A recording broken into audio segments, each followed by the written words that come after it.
Guys, இந்த வீடியோவில் beginners கண்டிப்பாக இந்த மிஸ்டேக்கை பண்ணியிருப்பீங்க. அது என்ன, அது எப்படி வந்து ரெக்டிஃபை பண்ணணும் அப்படின்றது இந்த வீடியோவில் தான் பார்க்க போகிறோம். ஃபர்ஸ்ட் விஷயம், நான் வரும்போது நோட்டீஸ் பண்ணியிருப்பீங்க. நான் வரும்போது கார் டயரை பார்த்தனா இல்லையா அப்படின்றது நீங்கள் பார்த்தீங்களா இல்லையான்னு தெரியல. ஏன்னா ஏறும்போது கண்டிப்பாக கார் டயரை பார்த்து தான் ஆகணும். ஏன்னா இப்போ ஏறி உட்காந்தோன்னே ஸ்டேரிங்கை பாருங்களேன். இப்போ ஸ்டேரிங்கை பார்த்தீங்கன்னா ஸ்டேரிங் சென்டராக இருக்கும். எல்லாரும் ஏறி உட்காந்தோன்னா என்ன பண்ணுவாங்க, ஸ்டேரிங் சென்டராக இருக்குது அப்படின்னு நினச்சி எடுத்தோடனே மூவ் பண்ணிவிடுவோம். அந்த மாதிரி மூவ் பண்ணிங்கன்னா வீல் வந்து கண்டிப்பாக ஸ்ட்ரெயிட்டாக இருக்காது. ஆனால் எக்ஸாம்பிள் காட்டுறேன் பாருங்கள். ஸ்டேரிங் ஸ்ட்ரெயிட்டாக இருக்குது, வீல் பார்த்தீங்கன்னா திரும்பி தான் இருக்கும். ஸோ இந்த மாதிரி இருக்கும்போது என்ன பிரச்சனை அப்படின்னா, வண்டி எடுத்து அப்படியே மூவ் பண்ணிங்கன்னா கண்டிப்பாக ரைட்டில் தான் மூவ் ஆகும். இதே மாதிரி லெஃப்ட்டுக்கும் திருப்பிட்டு வச்சாலும் ஸ்டேரிங் சென்டராக தான் இருக்கும். ஸோ இதுக்கு என்ன பண்ணணும் அப்படின்னா, வண்டியில் ஏறும்போது ஸ்டேரிங் வந்து பார்க்கக்கூடாது, ஃபஸ்ட்டு வீலை தான் பார்த்துட்டு வரணும். சப்போஸ் வண்டிக்குள்ளேருந்தே ஸ்விட்ச் ஆகிறீங்க அப்படின்னா இந்த ஸ்டேரிங்கை மட்டும் பார்க்காம சைடில் விண்டோவை இறக்கிட்டு எட்டி பாருங்க, வீல் வந்து ஸ்ட்ரெயிட்டாக இருக்கா இல்லையா அப்படின்னு தெரியும். போக போக வந்து இது ஈஸியாக கற்றுக்கலாம். உள்ளே உட்காந்துட்டு வந்து வீல் ஸ்ட்ரெயிட்டாக இருக்கா இல்லையான்னு அதெல்லாம் அப்கமிங் வீடியோஸில் பார்ப்போம். செகண்ட் விஷயம் பார்த்தீங்கன்னா, வண்டியில் ஏறினோடனே நம்ம எல்லாரும் வந்து ஃபஸ்ட் டைம் ஓட்டுறதால கொஞ்சம் பதட்டமாகவே இருப்போம். ஏன்னா நம்மளுக்கு சுத்தமாக டிரைவிங்னா என்னன்னு தெரியாது. ஸோ அந்த பதட்டத்தில் ஓட்டுவோமா ஓட்ட மாட்டோமா அப்படின்ற பயத்தில் ஏறி உட்காந்தோடனே டேரெக்டாக வந்து அப்படியே உட்காந்துப்போம். ஆக்சுவலாக அது பண்ணவே கூடாது. ஏறி உட்காந்தவொடனே நம்மளோட கம்ஃபர்ட் தான் ரொம்ப ரொம்ப முக்கியம். ஸோ அந்த கம்ஃபர்ட் எப்படி எடுத்துகிட்டு வரலாம்னா சீட் அட்ஜஸ்ட்மெண்ட் தான். இப்போ பாருங்க, நான் எவ்வளோ தூரத்தில் உட்காந்துருக்கேன்ட்டு.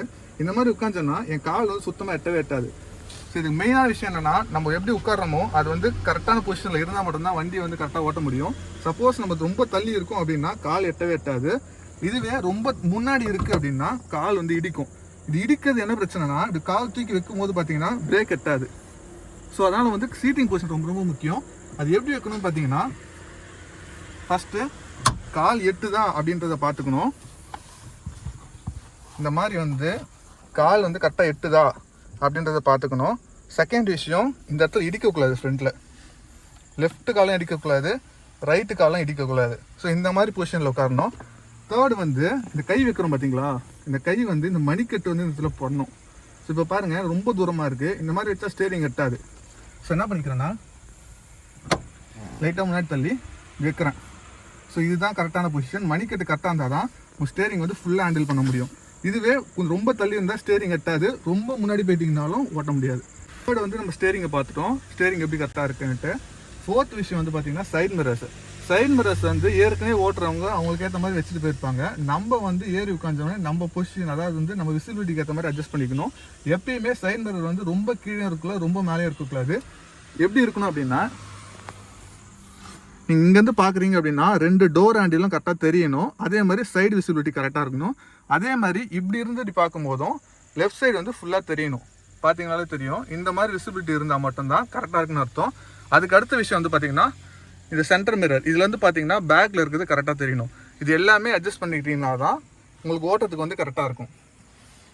ஸோ இந்த 4 விஷயத்தையுமே எப்போ கார் ஓட்டினாலும் கண்டிப்பாக செக் பண்ணி தான் ஆகணும். இது இல்லாமல் வந்து 5th மிஸ்டேக் என்னென்னா, இது எப்படி சொல்கிறதுன்னு தெரியல. ஆக்சுவலாக வந்து இது கார் ஓட்ட தெரிஞ்சவங்களும் இந்த மிஸ்டேக்கை பண்ணுறாங்க. அது என்னன்னா, செருப்பை போட்டுக்கிட்டு மெரிக்கிறது. இந்த மாதிரி நல்லா செருப்பை போட்டுப்பீங்க, போட்டுக்கிட்டு நல்லா போட்டு இந்த மாதிரி மெரிக்கிறது. ஆக்சுவலாக வந்து கார் ஓட்டும் போது எப்பயுமே செருப்பை போடக்கூடாது. காரில் எந்த வண்டி ஓட்டினாலும் செருப்பு போடக்கூடாது. வெறும் கடலை தான் ஓட்டணும். வெறும் கடலை ஓட்டினா தான் இன்ஜினோட வைப்ரேஷன் என்ன இருக்குது அப்படின்னு நமக்கு தெரியும். இதுவே செருப்பு போட்டு ஓட்டுறீங்க அப்படின்னா நீங்கள் எவ்வளோ ஆக்சிலேட்டர் பண்ணுறீங்கன்னு தெரியாது, எவ்வளோ பிரேக் அழுத்துறீங்கன்னு தெரியாது. இதனால் வந்து பார்த்தீங்கன்னா நிறைய ஆக்சிடென்ட்ஸும் நடக்கும். ஏன்னு பார்த்தீங்கன்னா பாருங்கள், செருப்பு வந்து எவ்வளோ அகலம் இருக்குன்ட்டு. இப்படி காலை வச்சு மெரிக்கிறீங்க அப்படின்னா, இது கால் இங்கே மட்டும் வச்சா பத்தாது. சப்போஸ் இப்படி வச்சு மெரிக்கிறீங்கன்னு வச்சுக்கோங்க, பிரேக்குக்கும் போகும், ஆக்சிலேட்டருக்கும் போகும். அதே மாதிரி பிரேக் அழுத்தும் போது என்ன பண்ணுவோம்னா, இப்படி வச்சு அழுத்துவோம். இப்படி அழுத்தும் போது என்ன ஆகும்னா, பிரேக் ஸ்லிப் ஆகிட்டு ஆக்சிலேட்டர் போகிறதுக்கு நிறைய சான்சஸ் இருக்குது. ஸோ எப்பயுமே கார் ஓட்டும் போது செருப்பு போட்டுட்டு ஓட்டக்கூடாது, செருப்பு போடாமல் தான் ஓட்டணும். இது இல்லாமல் வந்து பார்த்தீங்கன்னா, இந்த கால் பொசிஷன் வந்து ஒரு சில பேர் டவுட்டாக இருக்கும், எந்த கால் எங்கே வைக்கணுன்ட்டு. எப்பயுமே லெஃப்ட் கால் இருக்குது பாருங்கள், இதை வந்து இந்த சைடு தான் இருக்கணும். ஆக்சுவலாக இது வந்து ஆக்சிலரேட்டரு ஏன்னு சொல்லுவாங்க, இது வந்து பிரேக்கு, இது வந்து சி கிளச்சு. ஸோ ஏபிசின்னு சொல்லுவாங்க. ரைட் கால் வந்து எப்பயுமே ஆக்சிலேட்டர்லையும் பிரேக்குக்கு மட்டும் தான் யூஸ் பண்ணணும். லெஃப்ட் கால் வந்து பார்த்தீங்கன்னா எப்பயுமே கிளச்சில் தான் யூஸ் பண்ணணும். ஸோ இந்த கால் எக்காரணத்துக்கு கொண்டும் பிரேக்குக்கு வரக்கூடாது. ஸோ இந்த கால் எப்பயுமே இங்கே வச்சுக்கோங்க. யூஸ் பண்ணதுக்கப்புறம் சைடில் இந்த மாதிரி டெட் பெடல் ஒன்று இருக்கும், அப்படி இல்லைன்னா சைடில் வச்சுக்கணும். இது இருக்குது பாருங்கள், இது பிரேக்குக்கும் ஆக்சிலேட்டருக்கு மட்டும்தான் யூஸ் பண்ணணும் ரைட்டு. இந்த 5 விஷயமே வந்து கண்டிப்பாக வந்து மனசில் வச்சுக்கோங்க. இந்த தப்பு வந்து எப்பயுமே வந்து பண்ணக்கூடாது. இது வந்து ஜஸ்ட் கற்றுக்க போது மட்டும் கிடையாது, ஒவ்வொரு டைம் நீங்கள் காரில் ஏறும் போதும் இதை செக் பண்ணிட்டு தான் ஓட்டணும். இந்த வீடியோ வந்து யூஸ்ஃபுல்லாக இருந்தால் மறக்காம வந்து ஒரு லைக் பண்ணிக்கோங்க. இதே மாதிரி அப்கமிங் வீடியோஸ் வந்து ஸ்டெப் பை ஸ்டெப்பாக வரும். இதுதான் ஃபர்ஸ்ட் வீடியோ. இது வந்து கண்டிப்பாக பேசிக்காக பண்ணுறது. நெக்ஸ்ட் வீடியோவில் உள்ளே உட்காந்ததெல்லாம் பார்த்துட்டோம், வண்டி எப்படி ஸ்டார்ட் பண்ணணும், வண்டி வந்து எப்படி மூவ் பண்ணணும் அப்படின்றத பார்ப்போம். இதை மறக்காம சேனலை சப்ஸ்கிரைப் பண்ணி வச்சுக்கோங்க. ஏன்னா அப்கமிங் வீடியோஸ் வந்து பார்த்தீங்கன்னா ஸ்டெப் பை ஸ்டெப்பாக வரும். அதே மாதிரி என்ன வீடியோ வேணும், ஏதாச்சும் தப்பு இருந்தால் மறக்காம கமெண்ட் செக்ஷனில் சொல்லுங்கள். தேங்க்ஸ் ஃபார் வாட்சிங்.